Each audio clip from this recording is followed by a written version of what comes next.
Hello everybody, and thank you for sharing your time with me. I'm sending this message through various different channels to reach my dear Russian friends and the Russian soldiers serving in Ukraine. I'm speaking to you today because there are things that are going on in the world that are being kept from you, terrible things that you should know about. But before I talk about the harsh realities, let me just tell you about the Russian who became my hero. In 1961, when I was 14 years old, a very good friend of mine invited me to come to Vienna and to watch the World Weightlifting Championships. I was in the audience when Yuri Petrovich Vlasov won the World Championship title, becoming the first human being to lift 200 kilograms over his head. And somehow a friend of mine got me backstage. All of a sudden, there I was, a 14-year-old boy, standing in front of the strongest man in the world. I couldn't believe it. He reached out to shake my hand. I still had a boy's hand. He had this powerful man's hand that swallowed mine. But he was kind, and he smiled at me. I will never forget that day. Never. I went home and I put his photo above my bed to inspire me when I started lifting weights. My father told me to take down that picture and to find a German or an Austrian hero. He got really angry, and we argued back and forth. He didn't like Russians because of his experience in the Second World War. You see, he was injured at Leningrad, where the Nazi army that he was part of did vicious harm to the great city and to its brave people. But I did not take the photograph down, no, because it didn't matter to me what flag Yuri Vlasov carried. My connections to Russia didn't stop there, by the way. Oh, it actually deepened when I traveled there with bodybuilding and for my movies and met all my Russian fans. And on one of those trips, I remember, I met Yuri Vlasov once again. It was in Moscow during the filming of Red Heat, which was the first American movie allowed to film in Red Square. Now, he and I spent the whole day together. He was so thoughtful, so kind, and so smart, and, of course, very giving. He gave me this beautiful blue coffee cup. And ever since then, I've been drinking my coffee out of every morning. Now, the reason why I'm telling you all of those things is that ever since I was 14 years old, I've had nothing but affections and respect for the people of Russia. The strength and the heart of the Russian people have always inspired me. And that is why I hope that you will let me tell you the truth about the war in Ukraine and what is happening there. No one likes to hear something critical of the government, I understand that. But as a longtime friend of the Russian people, I hope that you will hear what I have to say.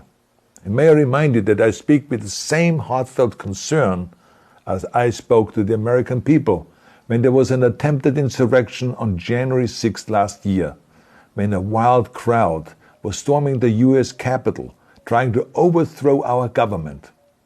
You see, there are moments like this that are so wrong, and then we have to speak up. And it's exactly the same with your government. I know that your government has told you that this is a war to denazify Ukraine. Denazify Ukraine? This is not true. Ukraine is a country with a Jewish president, I might add, whose father's 3 brothers were all murdered by the Nazis. You see, Ukraine did not start this war. Neither did nationalists or Nazis. Those in power in the Kremlin started this war. This is not the Russian people's war. No. As a matter of fact, let me tell you, what you should know is that 141 nations at the UN voted that Russia was the aggressor and called for it to remove its troops immediately. Only 4 countries in the entire world voted with Russia. That is a fact. See, the world has turned against Russia because of its actions in Ukraine. Whole city blocks have been flattened by Russian artillery and bombs, including a children's hospital and a maternity hospital. 3 million Ukrainian refugees, mainly women, children, and elderly, fled their country, and many more are trying to seek to get out. It is a humanitarian crisis. Because of its brutality, Russia is now isolated from the society of nations. You're also not being told the truth about the consequences of this war on Russia itself. I regret to tell you that thousands of Russian soldiers that have been killed. They have been caught between Ukrainians fighting for their homeland and the Russian leadership fighting for conquest. Massive amounts of Russian equipment have been destroyed or abandoned. The destruction that Russian bombs are raining down upon innocent civilians has so outraged the world that the strongest global economic sanctions ever taken have been imposed on your country. Those who don't deserve it on both sides of the war will suffer. The Russian government has lied not only to the citizens, but to its soldiers. Some of the soldiers were told they were going to fight Nazis. Some were told that the Ukrainian people would greet them like heroes, and some were told that they were simply going on exercise. They didn't even know that they were going into war. And some were told that they were there to protect ethnic Russians in Ukraine. None of this is true. The fact is that Russian soldiers have faced fierce resistance from the Ukrainians who want to protect their families and their country. When I see babies being pulled out of ruins, I think that I'm watching a documentary about the horrors of the Second World War, not the news of the day. Now let me tell you, when my father arrived in Leningrad, he was all pumped up on the lies of his government. And when he left Leningrad, he was broken, physically and mentally. He lived the rest of his life in pain. Pain from a broken back, pain from the shrapnel that always reminded him of these terrible years, and pain from the guilt that he felt. To the Russian soldiers listening to this broadcast, you already know much of the truth that I've been speaking. You've seen it with your own eyes. I don't want you to be broken like my father. This is not the war to defend Russia that your grandfathers or your great-grandfathers fought. This is an illegal war. Your lives, your limbs, your futures are being sacrificed for a senseless war condemned by the entire world. Now, to those in power in the Kremlin, let me just ask you, why would you sacrifice those young men for your own ambitions? To the soldiers who are listening to this, remember that 11 million Russians have family connections to Ukraine.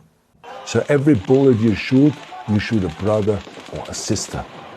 Every bomb or every shell that falls is falling not on an enemy, but on a school, or a hospital, or a home. I know that the Russian people are not aware of such things are happening. So I urge the Russian people and the Russian soldiers in Ukraine to understand the propaganda and the disinformation that you are being told. I ask you to help me spread the truth.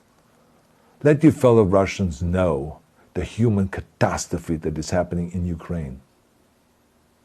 And to President Putin I say, you started this war. You are leading this war. You can stop this war. Now, let me close with a message to all of the Russians who have been protesting on the streets against the invasion of Ukraine. The world has seen your bravery. We know that you have suffered the consequences of your courage. You have been arrested, you have been jailed, and you have been beaten. You are my new heroes. You have the strength of Yuri Petrovich Vlasov. You have the true heart of Russia. My dear Russian friends, may God bless you all.